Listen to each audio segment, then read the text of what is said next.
भी हम बैठेंगे, लेकिन रुकेंगे नहीं, झुकेंगे नहीं। हमारी जो मांगे हैं उन सारी मांगों को हम मनवा कर यहाँ से खड़े होंगे। इस बात पर आज भी हम कायम हैं। ऐसा नहीं है कि 10-15 दिन हो गए अब ढीले पड़ गए, नहीं, दिनों दिन हमारा जोश बढ़ता जा रहा है। जिस तरह से सरकार की वार्ता, जिस तरह से हमारे साथ हो रही है भारतीय किसान संघ के साथ में, उस हिसाब से हम आगे चल रहे हैं, उस स्टेप से आगे चल रहे हैं। एक तरफ सरकार है, एक तरफ भारतीय किसान संघ का नेतृत्व है, सही दिशा में ये लोग चल रहे हैं। कल परसों तहसीलदार साहब ने यह कहा कि मैं पर्सनली तहसीलदार साहब को मैं धन्यवाद देना चाहूंगा, वो भी एक किसान के बेटे हैं। पर्सनली मैं इस काम को बहुत लीगल लेकर के एक विशेष काम पकड़ कर इस काम को कर रहा हूं। जो काम आपका 1 महीने में होना था, वो काम मैं कुछ दिनों में करने की कोशिश में हूं। ऐसे अधिकारियों का भी हम धन्यवाद करना चाहेंगे। हमारे यहाँ कामले सर थे, कितने अधिकारी आए आप सबको पता है, कई सारे थानेदार आए, किसी को नाम पता है किसी का? कोई किसी का नाम याद नहीं रखता। यहाँ पर जो काम करेगा दुनिया उसको याद करेगी, वो चाहे कर्मचारी हो, चाहे नेता हो, चाहे किसान हो, कोई भी व्यक्ति जो अपना काम करेगा, कर्म अच्छा करेगा, उसको लोग याद करेंगे, ये सच है। कामले सर का नाम आज कितना फेमस हो चुका है। ये तहसीलदार साहब है, ये अच्छा काम करेंगे तो किसान आपको भी याद करेंगे, सीधी बात है।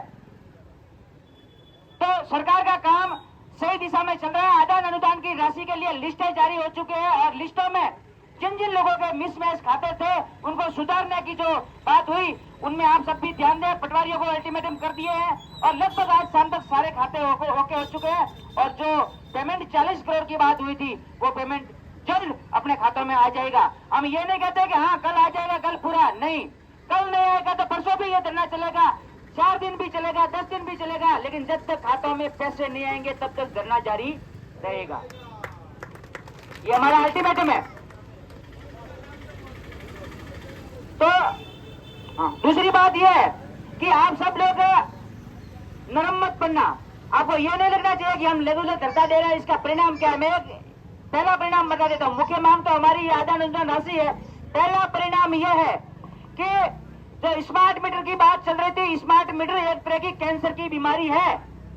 उस कैंसर की बीमारी की बात यह सांसद के भारतीय किसान संघ के धरने से शुरू हुई, ये बात जयपुर तक पहुंची और उसके बाद में हर विद्युत जो जीएसएस है उस पर यहाँ से भारतीय किसान संघ के लोगों ने पूरे राजस्थान के अंदर जो दिए ज्ञापन दिए और उसका असर ये हुआ कि स्मार्ट मीटर लगवाने का जो फैसला था उसमें उन्होंने पीछे हटे। ये हमारे लिए सबसे बड़ी जीत है। सांसद किसान धरने का ये असर है कि स्मार्ट मीटर वाली बीमारी हमारे लिए खत्म हो चुकी है। ये हमारी सबसे पहली जीत है।